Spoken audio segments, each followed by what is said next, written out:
how do we know God exists? Obviously, we can't pour God into a test tube. He can't be microscopically proven in a test lab like COVID-19. And if we're going to persuade others who don't believe in God, we're going to have to do more than simply open the Bible and point to the very first sentence, in the beginning, God. Now, it works for me because I believe. I believe God exists, and I believe He gave us the Bible to understand Him. But if you don't share those beliefs, you're going to need a lot more than a Bible verse to sort them out. We'll need to find our bearings and set some search parameters for a metaphysical quest by answering questions like, is human existence unique or meaningful? And what are the conditions needed for it to take place? You see, proving God's existence is philosophical in nature. It's kind of like Isaac Newton's discovery of gravity. Long before Newton's experiments took place, early principles were laid down 1700 years prior, when the philosopher Aristotle taught that there's no effect or motion without a cause. Now, Isaac Newton used that very concept and imagined a cannon firing a cannonball from a hilltop. If the cannonball dropped from its elevated trajectory, he deduced that there had to be a force pulling it to the ground. The point is, there has to be a cause. And so our search for God begins by looking for the cause of intelligent life in the universe. Now, it'd be best if we could find an objective historian who has reliable information on how it all started. But none of our contemporaries have witnessed the origin of our species. Yes, there are theories, there are myths, there are legends, there may be clues in archaeology or in ancient history, but none of us here have ever saw it. So, like Sir Isaac Newton, we'll have to theorize about what took place in the beginning. We'll also have to take a deeper look at the phenomenon of intelligence. Humans are classified superior because we are an intelligent species. It's our most observable distinction. So here's the issue when it comes to intelligence.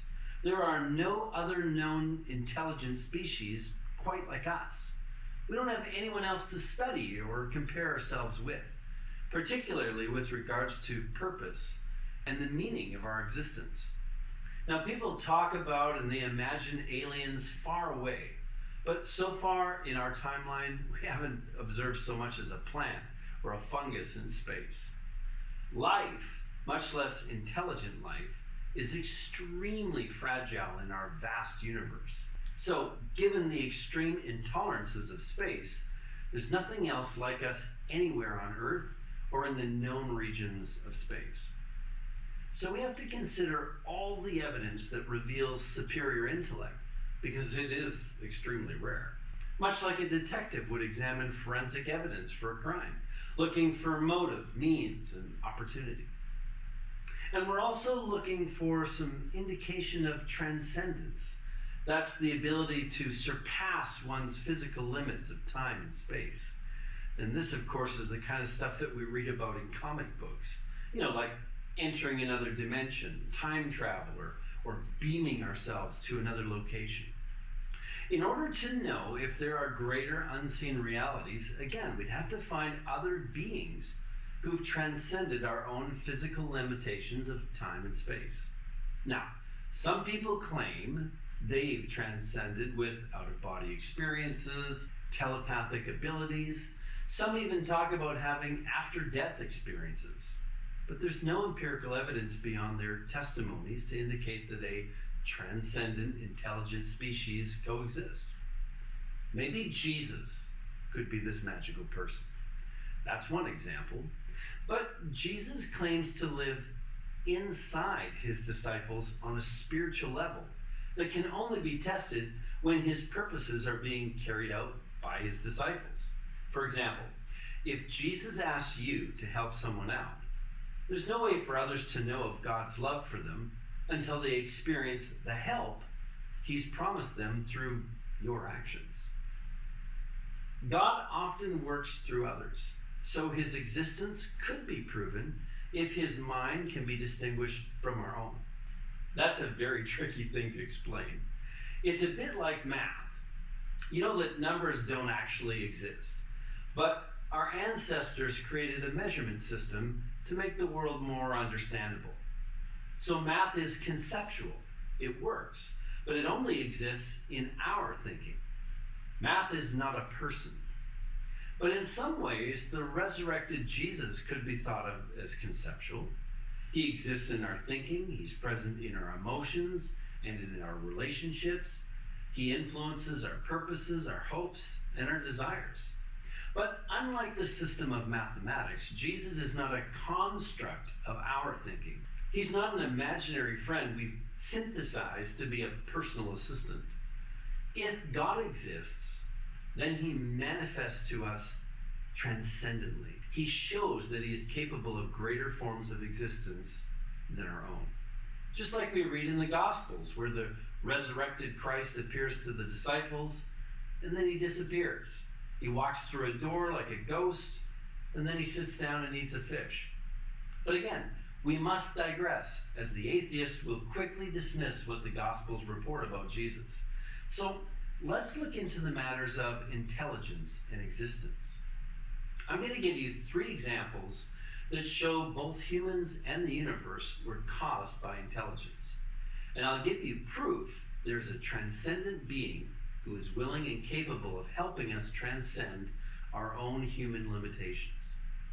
On the topic of origins, modern education and popular opinion continue to assert Darwin's theory of evolution of the species as the best explanation for the origin of our universe via the Big Bang.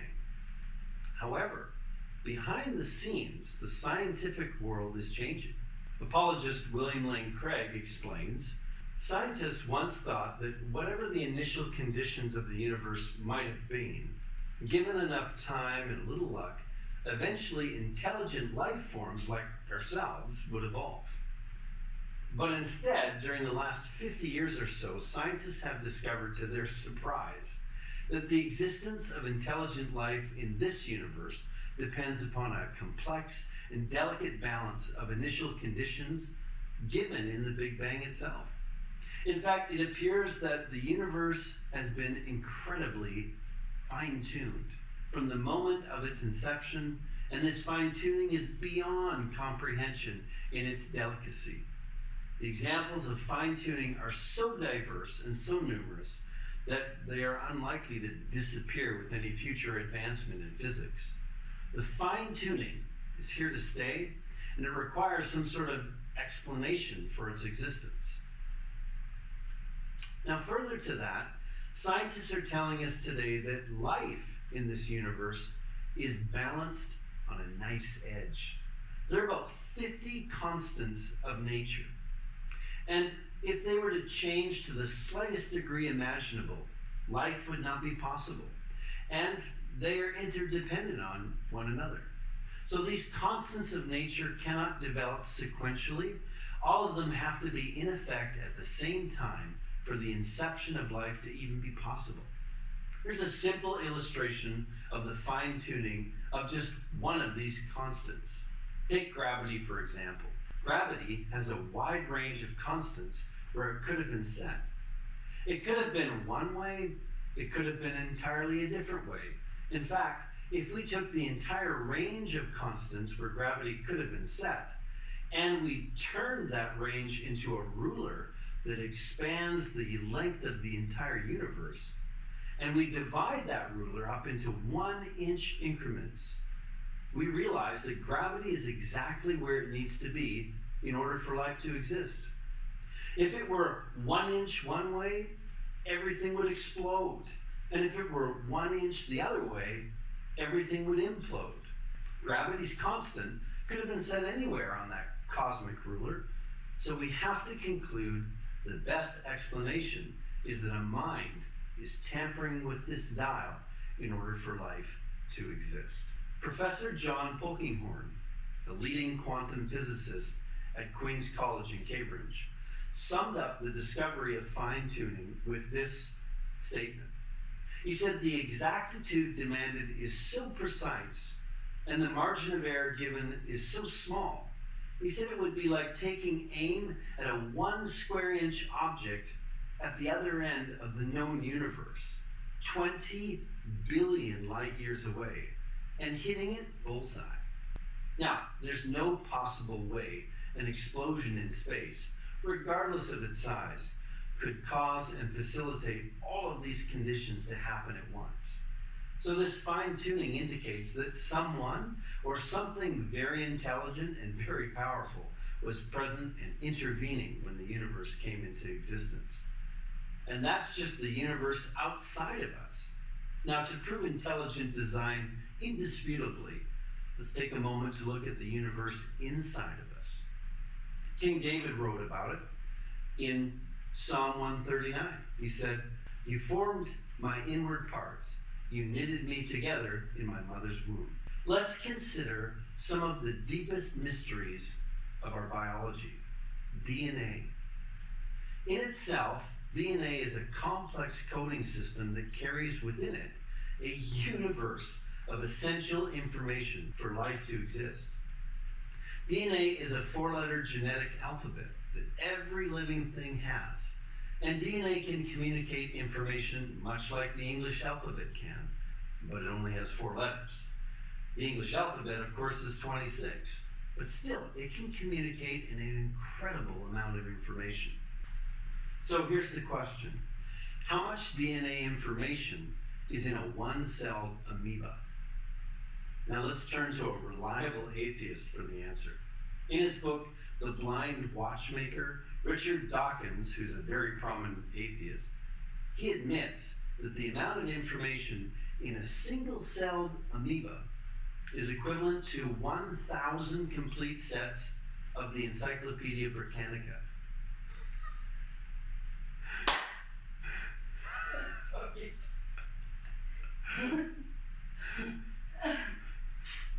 Okay, yep. The Encyclopedia Britannica. But in Darwin's theory, that amoeba was thought to be a very simplistic little blob of protoplasm. It wasn't anything too complicated, or at least so he thought. Again. It wasn't anything too complicated. So he thought maybe it could have come together by natural forces. Today, we know otherwise. Let me take you to your breakfast table for just a moment. Let's suppose you come into the kitchen for a bowl of alphabet cereal. You see the alphabet cereal knocked over on the placemat with the letters spelled out, "Take out the garbage, Mom." So what do you assume? That the cat knocked the box over? An earthquake shook the house? No, you're going to say that's intelligent design from an intelligent being, Mom. Now just ask yourself, how could the accidental process of evolution arrange all this DNA in an undirected fashion? DNA has to be created by proteins, but you need DNA in order to create proteins. Why is it that DNA, which has an information coding system, has to have a decoder? And how could that decoder have evolved separately from the DNA without an intelligent designer to put it there in the first place? Even in a 1-celled amoeba, you require the same decoding system and the same basic proteins that you would need to create human life. So you see, we can identify messages in the world around us. We have the ability to say, okay, this message right here, like DNA, it has come from an intelligent model. So we can take what we've learned and apply it to the world around us. And it's not like we're smuggling theism through the back door. This is just a fact. If we can determine that a mind is involved in the universe around us, then that's the conclusion. And we should take our conclusions and run with them, not try to predetermine where our conclusions shouldn't be. That's bad science. So here it is in a nutshell. Christians believe God exists because intelligent life requires an architect. Order does not result from chaos. And life in our universe could never survive without the fine-tuning to shelter and sustain it. It's one thing for a man to build a spacecraft with an artificial environment to sustain him, on the way to Mars.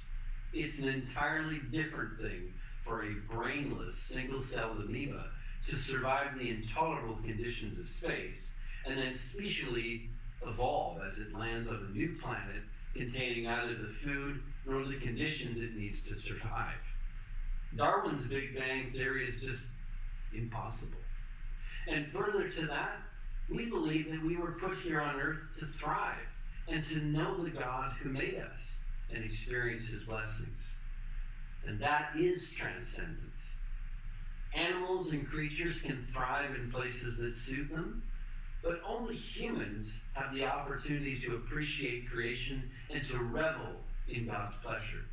G.K. Chesterton said, "You can look at a sunrise and be enamored by the sunrise, but the sun will never return the compliment." What he's trying to say is, it's only the mind that has the capacity to admire this beauty and admire this wonder. Although we ourselves are created, we do experience the transcendence of a creator. We can think, feel, create, and purpose ourselves in a similar manner. This is why the very first chapter of the Bible tells us God created man in his own image, and in the image of God he created them male and female. When you simply look at your human physical attributes, you don't see the characteristics of a dog-eat-dog evolving apex predator. No, you have eyelashes and eyebrows to express your countenance. You have ears that can discern different languages to bring foreigners together. You don't have deadly teeth or claws, but handsome and attractive features you use to welcome people and embrace them. Look at the features of all the other creatures on the planet. They are suited for survival. They're suited for adaptation. Only human beings are best suited for relationship. Just like the image they reflect from their Heavenly Father. So if you're wondering about the existence of God, see yourself. You're fearfully and wonderfully made.